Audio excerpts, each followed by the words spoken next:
Hello, my name is Cody McCoy, and this is my Module 15 assignment for AEP 858. Let's start with what we know. We know that Truman Elementary services about 700 kids, K through 8, and there's a concern about the reading scores. The parents are upset about the current instructional practices, and about 15% of students qualify for free or reduced lunches. We also know that there's a grant opportunity. The school received a letter with information about a grant. The grant prioritizes reading score trends and poverty level.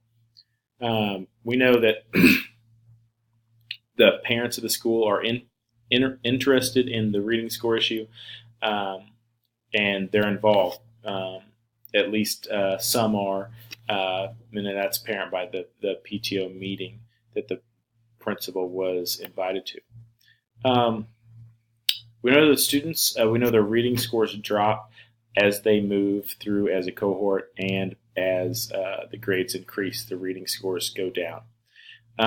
And we know that a reading supervisor for the district has made has observed instruction and made some recommendations. So some questions I need answered. A lot of them are about the teachers. Are the teachers aware of what the data says? What are the teachers' perception of their instruction? Is there a reason why students are scoring better in math? I ask that because so many times math is a barrier. So is there a reason why the kids are scoring better in math? And what is teacher retention like? I think that's an important question to ask because it's really hard to gain ground and build on things if you have a lot of teacher turnover. As far as the reading supervisor goes, what's the district's, and when I ask about when I ask about the district and reading supervisor, in my mind, the reading supervisor represents the district or central office. So what's the district's priority when it comes to reading? Is literacy a focus in this district? Does the district support the current instruction model? Have teachers received professional development on teaching literacy or on teaching literacy in a different way than they are right now? And then as far as data is concerned, has there been any changes in the district that's led to a drop in the reading scores? Changes in the district could be things like teacher retention, or even like different boundaries being drawn within the same school district. Sometimes can lead to a change in data.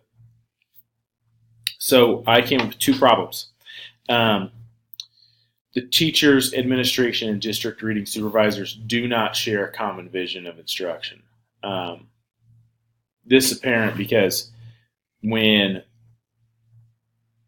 as the principal, I'm watching my teachers teach and I'm giving them feedback, and then the reading supervisor is coming in and saying that we need to make changes. So clearly, whether it's been communicated or not, whether it's been realized or not, there is some confusion on what the vision of what instruction at Truman Elementary School should look like. And then finally, the other problem is that decisions and educational changes are not being made based on data. I came to this conclusion because if it were being based on data, then at some point they would have made changes prior to this. Yes, this trend is apparent, but it was apparent last year. The scores went down for a couple of years at this point. So I would argue that decisions are not being made based on data. So my plan of action would be we got to find out where the school's at. As the principal, I will find out what the climate's at and how teachers and parents feel about Truman Elementary School. This perception, or this data of the perception, I will present it to the PTO, and we'll kind of talk and debrief about what it means and how they're feeling about the school at the time. And I will analyze it with teachers, either in a small group or in a large professional development setting. We need to invite the district reading supervisor to our professional development, and maybe that reading supervisor can give some tips on how to better instruct literacy in Truman Elementary. And we need to continue to stay current and work on best practices on reading instruction and just instruction in general. It sounded like in the case study that the teachers were not differentiating at all, and that everyone was getting the same lesson and they weren't always breaking it up into digestible bites for the kids. And then we need to develop a common vision and a mission. And we need to write these, and we need to post them, and we need to always be working toward this vision and mission.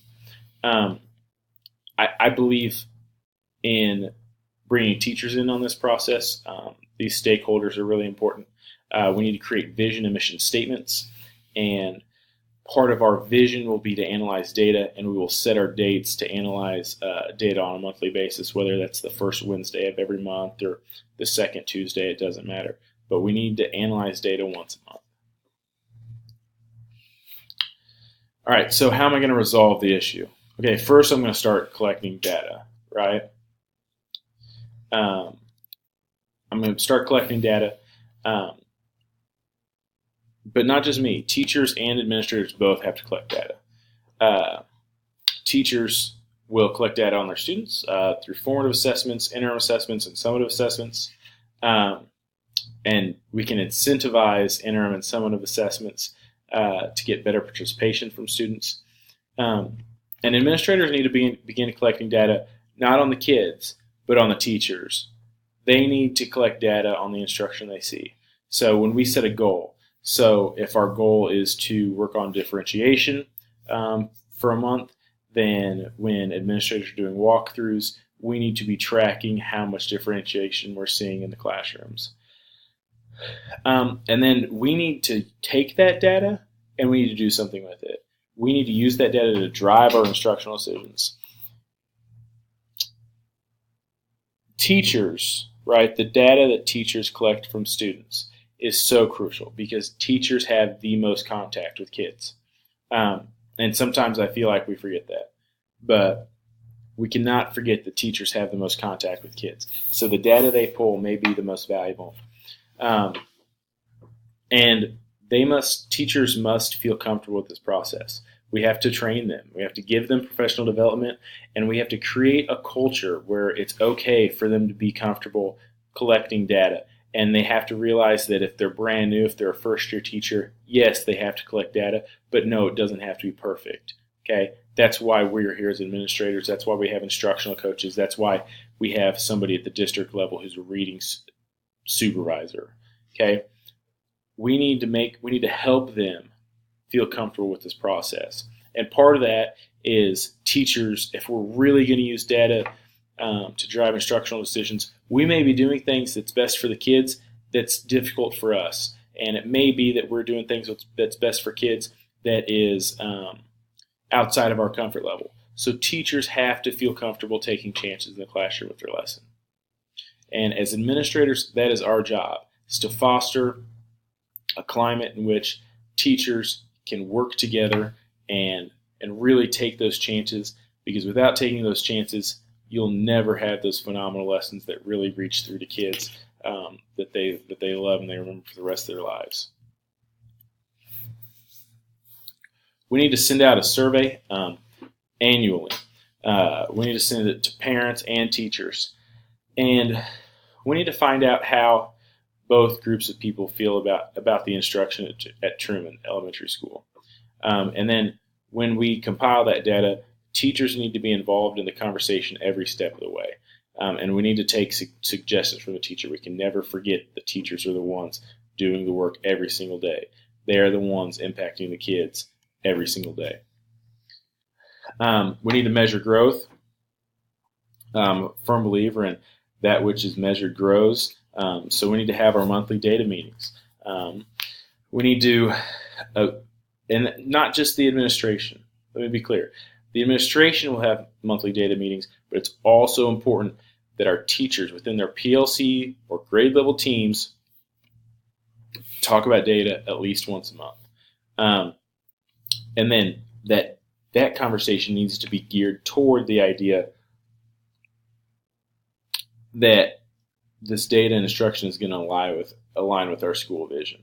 Okay, and we need to continue to discuss that as often as we can. Upon reflecting on this activity, I feel like Truman Elementary School has a ton of potential. Parents are invested in their students' education.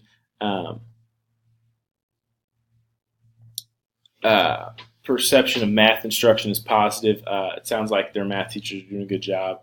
Math can be a barrier, and so using math as a guide tells me that this district and this school has some potential.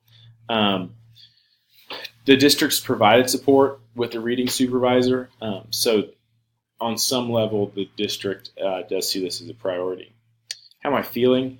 I want to know, I have some questions. How I'm feeling is I have a lot of questions about what's going on in the school. Is the administration already taking steps to improve the reading? Have they done anything? Are the teachers doing what they're asked? Has the professional development already happened? Have they already been taught best practices? If not, is it time for disciplinary action? Have any other plans been proposed? Have any of these conversations happened yet? Has there been any major changes in the school?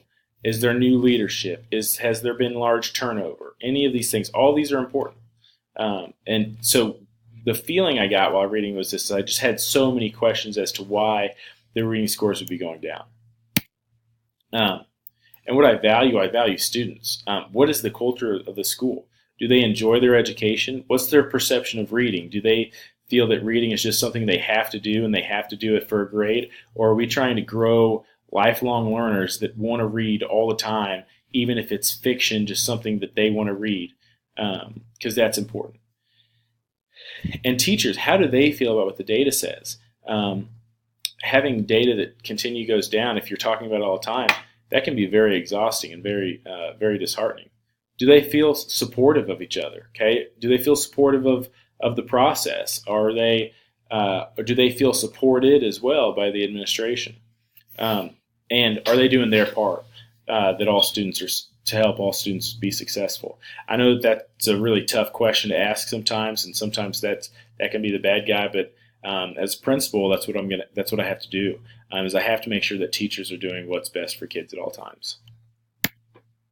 To promote success within the community, I'll send out that survey. I want to present that information at the PTO meeting with the students. Instruction is now data-driven, plain and simple. Incentivize doing well in those interim and summative assessments, and we got to shift the culture. Instruction, student performance, we got to find gaps in the instruction, and if there are gaps and people can't and teachers don't want to try to improve, we may have to take disciplinary measures. And we can never forget that the students' needs come first. This will ultimately improve instruction and test scores, which will help prepare the building for the grant that they are going to apply for. Thank you very much, and have a wonderful day.